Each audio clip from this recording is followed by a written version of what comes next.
High court में ये एक पिटिशन फाइल की थी कि भारत में एक नागरिक को, फ्री नागरिक को ये अधिकार है कि उसको जहाँ चाहिए वहाँ वो चिकित्सा ले सकता है और जिस हॉस्पिटल में जिस डॉक्टर्स पे उस पे वो कंफर्टेबल फील करता है वो वहाँ जा सकता है। और ये अपील थी कि हमें यहाँ से जहाँ हम चाहते हैं वहाँ जाने दिया जाए, क्योंकि मैंने कल ही यहाँ लेटर लिख दिया था कि हमें कहीं और जाना है जहाँ हमें पसंद है, पर इन्होंने आज तक उसका में रिवर्ट नहीं किया था। लेकिन हाई कोर्ट ने ये अलाउ नहीं किया, ये कहते हुए कि हमें उनकी हेल्थ की बड़ी चिंता है। तो हमारे काउंसिल ने ये भी कहा कि अगर आपको चिंता है तो हम जहाँ भी हॉस्पिटल में जा रहे हैं आपके डॉक्टर्स वहाँ आ सकते हैं और जो भी उनको चाहिए हम उनको दे सकते हैं, क्योंकि ये हमारे डॉक्टर्स को आने नहीं दे रहे यहाँ पर। जो सोनम को पिछले 20 दिनों से या पिछले 10 सालों से देख रहे हैं उनको यहाँ एक्सेस नहीं दे रहे हैं। जैसे ये डॉक्टर यहाँ खड़े हैं, डॉक्टर दीघे, इनको ऊपर नहीं जाने दे रहे उनके रूम में, जो उनको 20 दिन से देख रहे थे। तो और प्लस हर चीज में ऑब्स्ट्रक्शन हो रही है। जैसे कल जैसे ही हम आए तो उन्होंने कहा कि 2.9 है पोटेशियम, तो हमने कहा नहीं, एक दिन पहले तो 4.3 था, तो आप हमें सैंपल दीजिए या हमें अलाउ करिए कि हम और एक लैब से ही टेस्ट करवा सकें, क्योंकि सेकेंड ओपिनियन एक राइट है हर एक इंसान का। कोई एक हॉस्पिटल नहीं कह सकता यही हमारी रिपोर्ट है और यही हमारी ट्रीटमेंट है, आपको लेनी ही पड़ेगी। हर पेशेंट का ये अधिकार होता है कि वो सेकेंड ओपिनियन ले, थर्ड ओपिनियन ले और उसको क्या ट्रीटमेंट चाहिए वो उस हिसाब से डिसाइड करे। तो उन्होंने हमें इतना ही अगर डेंजरस था, लाइफ थ्रेटनिंग था 2.9, तो सुबह हमने 10 बजे के सैंपल्स मांगे हुए हैं, हमको रात को 10:30 बजे मिले और 10:30 बजे मैं और डॉक्टर दीघे हम देख रहे थे, सारी लैब्स बंद थी और हमें तभी चाहिए था, क्योंकि अगर वाकई 2.9 होता तो बहुत डेंजरस था। तो रात को 2:30 बजे हमें पता चला कि वो जो वो कह रहे थे 9 था ही नहीं, वो 3.6 था, जो कि नॉर्मल है 3.5 के ऊपर। तो पहली बात तो ये है कि ये गवर्नमेंट हमको गुमराह कर रही है कि सोनम की हेल्थ के लिए उनको यहाँ लाया गया है, क्योंकि अगर सोनम की हेल्थ के लिए यहाँ लाया जाता गवर्नमेंट को, या तो वो हाई कोर्ट का कोई ऑर्डर लेके आते और डॉक्टर्स आते जो उस दिन सुबह चेकअप करते और फैमिली को और सोनम को कॉन्फिडेंस में लेते हुए उनको लेके आते। लेकिन जिस तरह से पुलिस बिना वर्दी के आई और जिस बेरहमी से उठा के लेके गई, तो ऐसा तो नहीं लगता कि कोई जिसको किसी की हेल्थ की परवाह उसने ऐसा किया हो। और सेकेंडली, अगर 2.9 इतना लाइफ थ्रेटनिंग है और सुबह 10 बजे से आपको अलाउ करना चाहिए कि सेकेंड ओपिनियन को दूसरी लैब से लेके आए, तो आपने 10 घंटे 12 घंटे क्यों डिले किया, तो मेरा फंडामेंटल यही क्वेश्चन है कि क्या भारत इंडीड डेमोक्रेटिक है और फ्री है? क्योंकि आज जज ने भी कहा, हमने ये पूछा कि जिस तरह से उनको यहाँ सुलूक किया जा रहा है, 30-30 40-40 पुलिस जो है उसी 8th फ्लोर पे घूमते रहते हैं। जब हम जाते हैं तो ये बैग मुझे बाहर रखने को कहते हैं, हमें फोन नहीं ले जाने देते। सोनम को अपनी वो सैमसंग की टैबलेट चाहिए थी काम करने के लिए, वो नहीं दे रहे। तो वो तो डिटेंशन में तो है नहीं, ऐसा नहीं कि वो जैसे पहले जोधपुर की जेल में थे। अगर इंसान डिटेंशन में नहीं है तो उसको तो फ्री एक्सेस होना चाहिए हर चीज का, उनको उनके डॉक्टर्स को उनको मिलना चाहिए और जो भी उनको चाहिए वो यहाँ पर नहीं करवाया जा रहा। तो इसीलिए ये एक लार्जर क्वेश्चन है जो हमको आंसर करना है कि इस देश में क्या किसी नागरिक को ये अधिकार नहीं है कि वो अपनी चिकित्सा खुद निर्धारित करे, किस डॉक्टर के पास उसको चिकित्सा लेनी है, कौन से हॉस्पिटल में लेनी है। और अगर उसको गवर्नमेंट उसमें इंटरवीन करती है तो क्या वो फोर्स यूज करके ही कर सकती है? क्या वो एक डेमोक्रेटिक वे से नहीं कर सकती, जहाँ टेस्ट हो, ट्रांसपेरेंसी हो, जहाँ कंसेंट हो, फैमिली भी कहे कि हाँ हम आपके साथ हैं? तो बेसिकली यही था। और लेकिन हम कल इसको अपील करेंगे। आज का जो ऑर्डर है वो शाम तक शायद आएगा, तो कल हम डिवीजन बेंच के सामने फिर से इस पे अपील करेंगे। क्या आज आप सोनम सर से मिली है या फिर किसी डॉक्टर से मिली है? डॉक्टर्स ने उनके हेल्थ के बारे में क्या अपडेट दिए? क्योंकि जब दीघे डॉक्टर उन्हें चेक करते थे हर रोज 8 बजे हमें पता चल जाता था, तो वैसे आज आपको क्या ये आपने बहुत अच्छा क्वेश्चन पूछा कि 20 दिनों तक जब डॉक्टर दिघे और डॉक्टर लांबा उनको रोज चेक करते थे, तो मुझे भी सुबह और शाम को रोज रिपोर्ट्स बाकायदा मिलती थी। पर जब से यहाँ आए हैं, हमें रिपोर्ट्स नहीं दी जाती। तो आज हमने वो भी अपील की और वो भी ऑर्डर में आया है कि इमीडिएटली हमें रिपोर्ट्स दी जाएं, ताकि हम अपने डॉक्टर्स के साथ भी सलाह करें और जो हमें सही लगे हम वो चिकित्सा करें। तो इन्हीं लैप्सेस की वजह से हम चाहते थे कि हम ऐसे हॉस्पिटल में जाएं जहां पर हमें ये सब सुविधा हो और चिकित्सा में कोई ऑब्स्ट्रक्शन ना हो। और मैम आप जब सोनम सर से मिली, सोनम सर कैसे हैं, वो क्या कह रहे हैं, आपकी क्या बात है? नहीं, सोनम, मैं ये सबको कहना चाहूंगी कि सोनम को जो यहाँ जबरदस्ती ले आया गया, हम सबको पता है कि गवर्नमेंट ने इसलिए लेके आए क्योंकि उनको डर था कि अगर सोनम कल प्रोटेस्ट को लीड करेंगे तो बहुत मात्रा में लोग आएंगे। पर गवर्नमेंट को शायद ये नहीं पता कि सोनम की नए आने से उससे दुगना लोग जुड़ेंगे। और मेरी सबसे यही दरख्वास्त है कि हम कल बहुत ही शांतिपूर्वक तरीके से जो मार्च है, वो जो हम करने वाले थे, वो जारी रखें और सब इसके साथ जुड़ें, क्योंकि ये जो एजुकेशन का मुद्दा है, ये हमें पता है कि ये फाउंडेशन होती है किसी भी देश की डेवलपमेंट के लिए, या जैसे हम विश्व गुरु बनना चाहते हैं, जो कि हमने पिछले काफी सालों में ये अपॉर्चुनिटी को मिस कर दिया है। कोई भी ऐसी कंट्री नहीं है जहां पर एक छोटे बच्चे को उसके बैकग्राउंड के हिसाब से, कोई भी डेवलप्ड कंट्री नहीं है कि उसके बैकग्राउंड के हिसाब से एजुकेशन मिलती हो।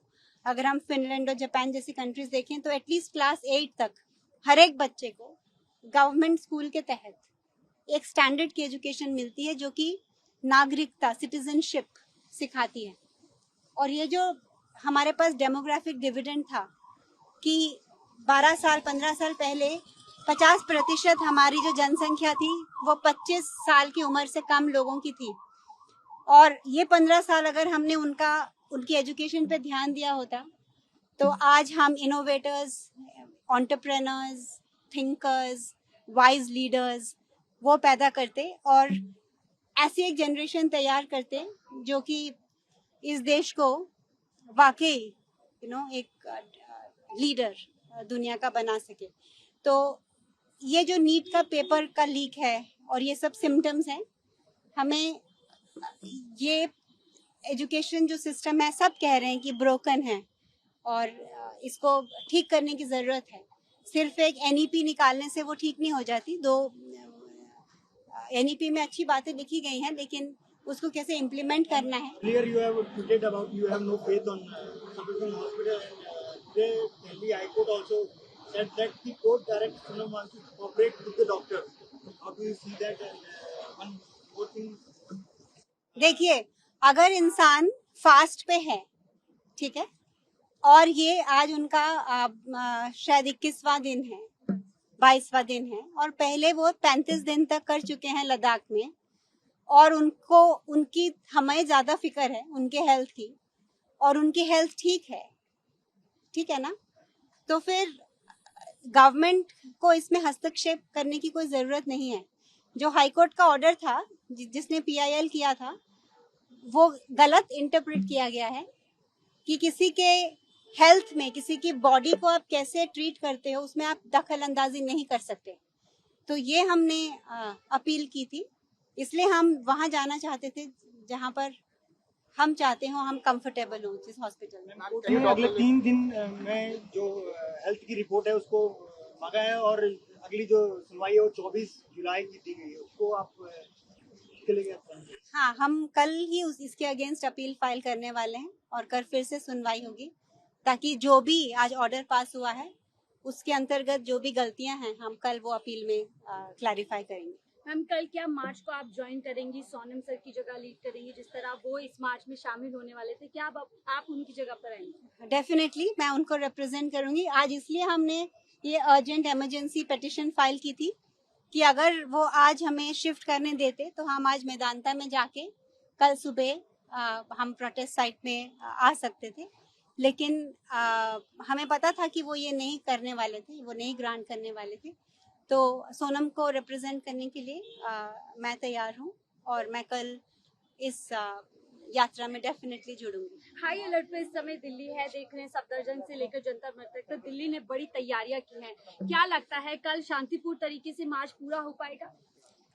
तो सोनम का तो मैसेज सबके लिए यही है कि एक तो उनके ना होने से भी हम दुगने एंथुजियाज्म के साथ इसमें पार्टिसिपेट करें और चौगुने नंबर्स में इसको ज्वाइन करें और हमेशा की तरह वो जैसे पीसफुल तरीकों को वो एडवोकेट करते आए हैं और वो जीते आए हैं। मैं सभी स्टूडेंट्स को, उनके पेरेंट्स को, जो भी कल मार्च यूज में जुड़ने आए हैं, मैं यही कहूंगी कि दो चीजों का ध्यान रखें। एक तो खुद की तरफ से बहुत ही शांतिपूर्वक तरीके से हम ये मार्च करेंगे और दूसरी तरफ ये भी सतर्क रहें कि कोई भी जो नेफेरियस एलिमेंट्स हैं जो इसको डिस्टर्ब करने की कोशिश कर सकते हैं, हम उनसे अलर्ट रहें और उसमें ना फंसने की कोशिश करें, क्योंकि ये कोशिश की जाएगी कि इसको कहीं से भड़काया जाए या कुछ इसको ऐसा रंग दिया जाए। पर जंतर मंतर में पिछले 22 दिनों में बच्चों ने ये प्रदर्शित कर दिया है कि जिसको हम डरते हैं और जेनजी कहते हैं, वो भी कितने शांतिपूर्ण तरीके से अपनी बात को गवर्नमेंट के सामने रख रहे हैं। तो उसी शांतिपूर्वक तरीके से सोनम का सबको ये आग्रह करते हैं कि कल हम मार्च में उसी एटीट्यूड के साथ जाएं, पीसफुली जाएं, शांतिपूर्वक जाएं, लेकिन अलर्ट रहें, सतर्क रहें कि कोई इसको सबोटाज करने की ना कोशिश करे, कोई गलत एलिमेंट्स इसमें घुस के इसको एक दूसरा कलर देने की ना कोशिश करें। मैम, पिछले 24 घंटे में हमने देखा है जंतर मंतर पूरी तरीके से भर चुका है जब से सोनम को अस्पताल लाया गया है। इसको आप कैसे देख रही हैं? क्या अब सोनम वांचू से ये पूरा जन आंदोलन बन चुका है, लोग जुड़े हैं, इसके लिए आप क्या कहेंगे? मैंने जैसे पहले कहा कि सोनम ने कहा है और हमें भी ये लगता है कि सोनम कारण नहीं थे कि ये जो जंतर मंतर में जो प्रोटेस्ट शुरू हुआ, वो बस आवाज थे युवाओं की, और युवाओं को एक जस्ट लीडर चाहिए था जो उनकी आवाज को आगे ले जा सके।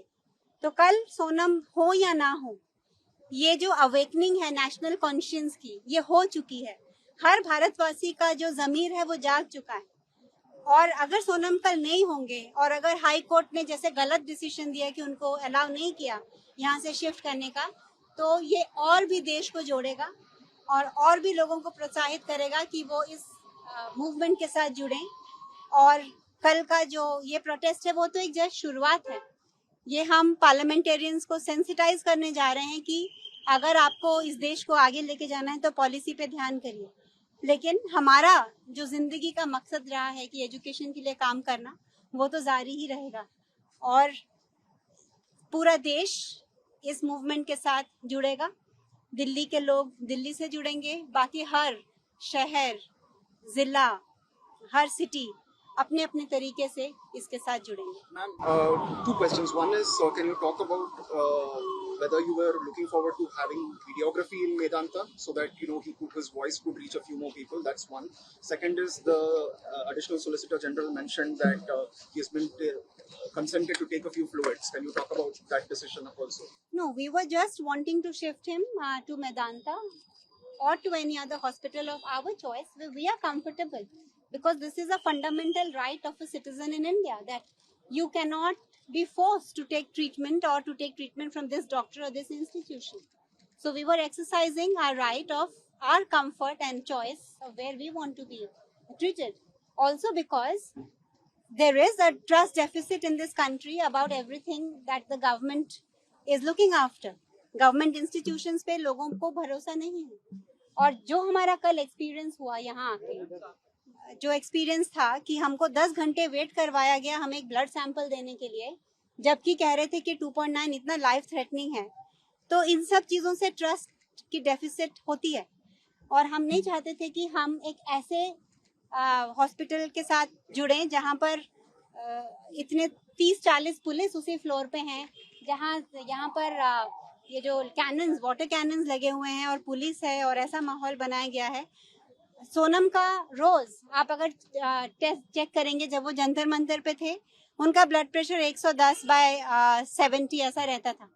कल शाम को जब उनका किया गया तो वो 125/85 हो गया, क्योंकि जिस तरह से पुलिस का आना जाना है, रूम में आ रहे हैं या यहाँ का बर्ताव है, तो हम इसलिए ऐसी जगह चाहते थे जहाँ वो कंफर्टेबली रह सकें, खुशी से रह सकें, और जहाँ हम चाहते हैं, और ये हमारा डिसीजन है।